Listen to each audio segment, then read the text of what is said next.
Hello friends, this is the third lecture on cyclic group in succession in which we will prove some more theorems and understand what is a cyclic group. The first theorem is prove that a subgroup of a cyclic group is cyclic. Prove that a subgroup of a cyclic group is cyclic. So proof is let G be a cyclic group generated by A. Therefore we can write it a G is equal to this. G is equal to let H is subgroup of G. Now our aim is to show H is a cyclic group. Three cases will rise if H is equal to G, H is consists of the identity element and H is a proper subset of G. So if H is equal to G and G is generated by A, therefore H is also cyclic. If H is equal to E consists of the identity element only, then again this is cyclic. This is generated by E only, so cyclic generated by a single element E. But if G is neither equal, H is neither equal to G or nor equal to E, then H is a proper subgroup of G. Now our aim is to show that if H is a proper subgroup of G, we'll show that it's a cyclic group. So for that, there exists, let us take element X belongs to G such that X is not equal to E. It's not a reticle. X is a, we suppose that H is a proper subset of G. So if H belongs to G, there exists element X belongs to H such that X is not an identity element. We have in X element which because H is proper subgroup of G, therefore we in H we have element different from identity element. So therefore there exists element H belongs to H such that X is not equal to E. So because H is a subgroup of G, therefore H is a subgroup of G, therefore X implies X also belongs to G. And what is G? G is a cyclic group. So every element if X belongs to G, then X can be written in the power of A, that is equal to X is equal to A for R for some non-negative integer because X belongs to H and X belongs to G. So X belongs to G and G cyclic. So X belongs to G. So because the G cyclic group generated by A, therefore any X belongs to H can be written in the power of A for R for some non-negative integer. Therefore X belongs to H implies X inverse belongs to H because X belongs to H. Therefore X inverse belongs to H because X is a subgroup is equal to itself. So X belongs to H, X inverse belongs to H implies X inverse can also be written if X is written as A is for R, then X inverse also written as A is for minus R. Now H is equal to A for R, then X inverse is equal to A for minus R, and both belong to H. If both belong to H, since R is known, R what is R? R is a non-negative integer. Since R is non-negative integer, therefore at least one of the R and one of the minus R and R is a positive. So the positive integral power of A belongs to H. 1 to 2 is positive because it's a non-zero integer R. So one of them is positive. So let us suppose Q is the least positive integer. One of them is positive, so one of them is positive. Let us suppose that Q is the least positive integer such that A is positive to H. So H. Now our aim is to show that H is a cyclic group generated by A is equal to. Our aim is to show that this is cyclic group generated by A is equal to. Now again let X belongs to H be any element of H, any arbitrary element of H. So if X belongs to H, H is subgroup G, so X also belongs to G. This implies if x belongs to G, x can be written as A for n for some integer because x belongs to G, then G cyclic group, therefore x is written as A for n. Now A is for n. N and A is for x belongs to A, x, we have written x belongs to H and x is for A1. And we suppose that this is going to also Q the least positive integer such that it's a Q. So this integer implies Q and N. Q must divide N. So we can apply division algorithm to N by Q. So therefore by division algorithm, N divides N by Q. Divide N by Q. They exist integers by division. This integer Q1 and R such that if you divide N by Q, then N by Q, Q1 is the quotient, R is the remainder. So this is equal to written as N is equal to Q to Q1 plus R, where R is less than Q. Q less than Q, R is equal to Q. Now A is for N, then this X is equal to A is for N can be written as substitute value of this N. A is for Q, Q1 plus R, separate them indices, A is for Q, Q1 is for R, and we can write A is for Q, Q is for Q1 is for R, A is for Q is for 0. Because Q is the least positive integer such that is for Q belongs to H. So therefore this is it. This is Q is equal to E. So we come to the conclusion that X is written in the power of H for R. X is equal to what is left? X for E into A for R is E for R. Since A is for Q belongs to H and Q1 is any integer, therefore A is power Q1 also belongs to H. Q1 is the Q belongs to H. Q is an integer. So this is subgroup, which is property. So and also is for n, is for n belongs to H, is for n also belongs to H. So if they both belong to H, then for all an and is for Q1 belongs to H implies A is power A is for n, A is for Q1 is for minus 1 belongs to H because it's subgroup lemma. If A belongs to H, then A belongs to H. This is equal to A is for n, A is for minus Q1 belongs to H. This is equal to R and minus Q1 belongs to H is equal to A is to R belongs to H, where Q is equal to R is equal to Q1. But Q is the least. Q is the least positive integer such that is the Q belongs to H.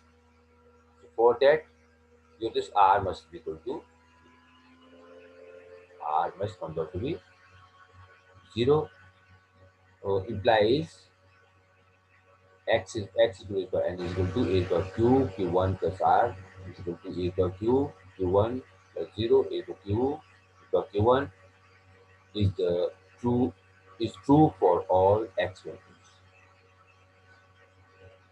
For x element H, each element of H is an integral power of H for Q. So H is a cyclic group generated by H for Q. Hence H is subgroup of a cyclic group is cyclic 2.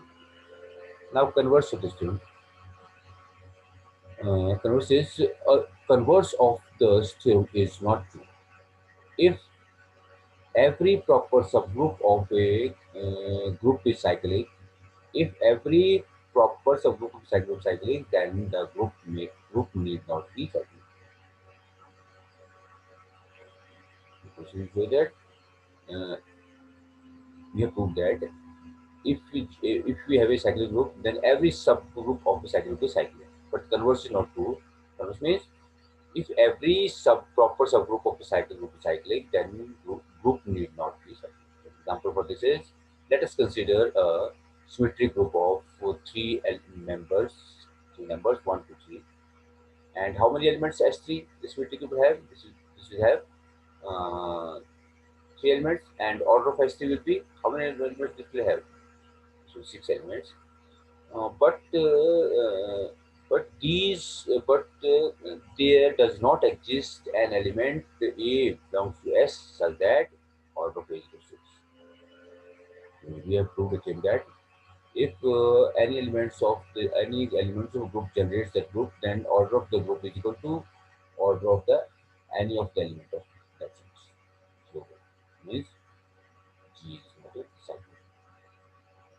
All the proper subgroups of S3 are H1 is equal to iota 1, 2, 3, 1, 3, and 1, 2 is equal to this is by 1, 2.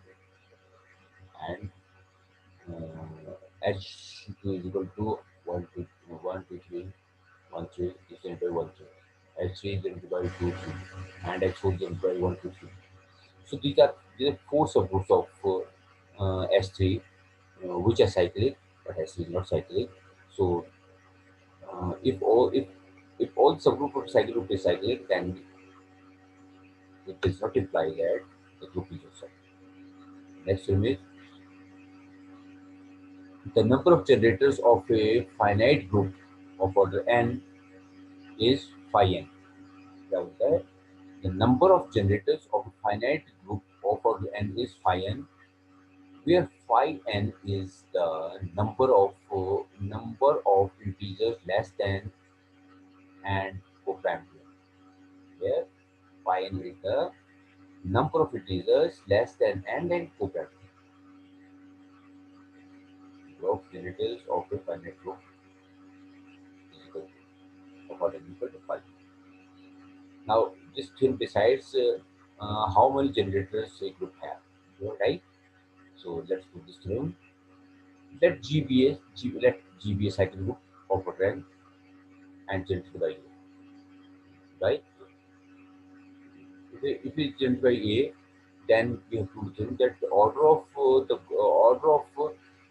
this group cycle group G is equal to n is equal to order of an element generated by A. So order of this is equal to this imply A order of A is equal to order of n is equal to n implies A to n is equal to, because G is a cycle group. Therefore, each element of G of the form A is for K, cyclic is for K for some form integer cyclic. Obviously, if G is generated by A, so each element will be the power of K for some G. Now we have read it through. Order of order of any element of a group is equal to order of group upper order of greatest common divisor of order of group into and order of the element. This will be the order of a, because G is a finite group of order n and E belongs to G, then order of AK is equal to this with K generators. You can find the order of every element of that list. So this implies if AK is a generator of G, the generator of G, then order of AK must be n. The generator of G, that order must be n.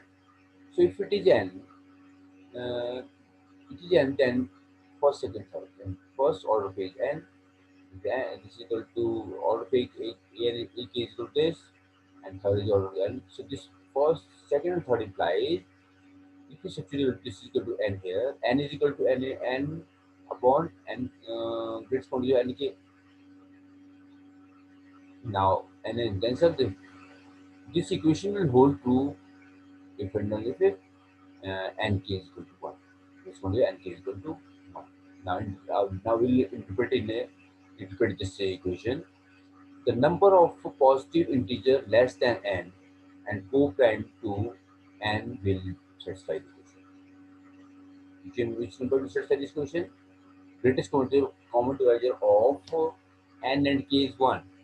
Which k will satisfy this equation? The number of positive integer less than n and co-prime to n will satisfy this equation. Hence, number of generator of G is 5. Definition. Next image of infinite group. An infinite group, cyclic group, has precisely two generators. An infinite cyclic group have precisely two generators. Given is let G be an infinite cyclic group generator. So we generator this. To prove this, it has G has two generators, A and B. Now the two generators. Now any element x belongs to G can be written in the form of, we take an event, then x is equal to a square m,